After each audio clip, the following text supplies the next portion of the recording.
Okay, so we will start with this design technique called incremental design.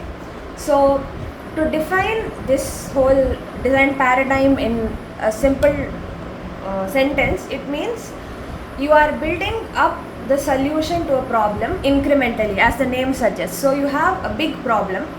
You start with the smallest version of the same problem and you obtain the solution for that smallest or simplest version.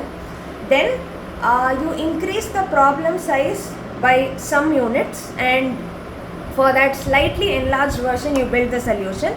Then again you increase the problem size by the same number of units, you extrapolate or you extend the solution to the again enlarged problem size, and you keep doing that again and again till you have a logic which will help you solve the problem for any general problem size. So we'll look at this example of insertion sort.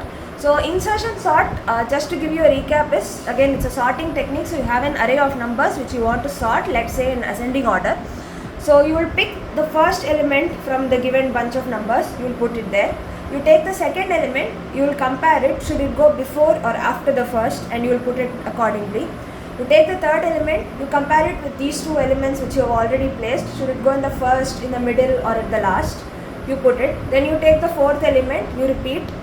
You keep doing the same thing until you reach the nth element or n minus 1th element. So that is how insertion sort works. That is exactly what this pseudocode or algorithm here explains. So I will digress for a minute here. This is the most standard formally accepted way of writing algorithms, and the objective of this course is not to train you in being able to write algorithms with such mathematical precision, although if you are able to do that, it's well and good. As long as your algorithms make sense to the reader and they are not left with any questions, where is this loop ending, what is the base case for this recursion, as long as everything you want to say has been conveyed, a less formal algorithm or less formal way of writing an algorithm is also perfectly acceptable within the context of this course. But to be able to read and understand this kind of algorithms is important, because you will be given throughout your slides, you will notice most of the example algorithms or the blueprints that you study will be in this formal syntax only. So you should be able to read them and make sense of what is happening so that you can understand the design techniques. That is one thing. And also in the exams you might be given some function written in this algorithmic syntax and you will be asked to explain briefly what that function is trying to do. So it's the ability to read and understand algorithms written in this format is an important skill to have. And because this is just insertion sort, I am not going to explain the entire thing here, also because incremental, decremental design are not very important. When we progress to the actual important topics like divide and conquer or greedy and so on and so forth, when we come across these pseudocodes or algorithms, initially I'll be explaining them, and hopefully as we progress you guys will get the hang of it. So with that out of the way, we come back. So I just explained what insertion sort is and how it works.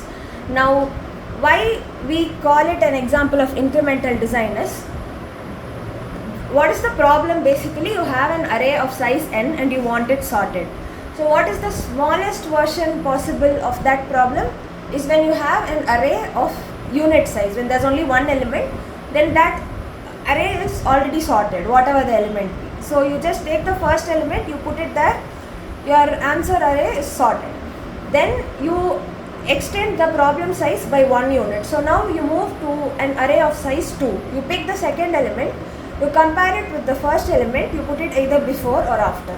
Now you have an array of size 2 which is also sorted.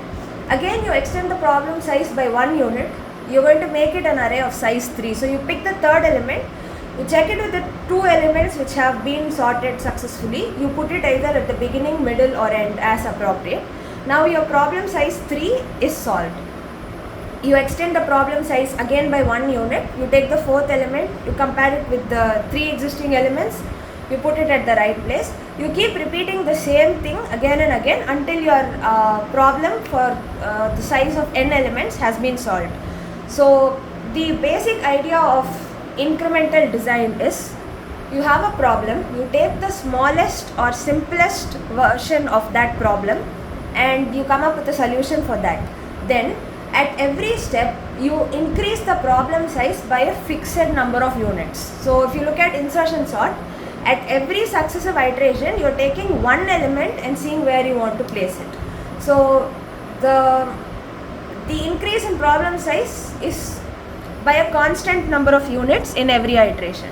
So you expand the problem size, and for that slightly larger sub-problem you try to find a solution. You repeat this again and again till you find a general solution for a problem of size n. That's the idea of incremental design.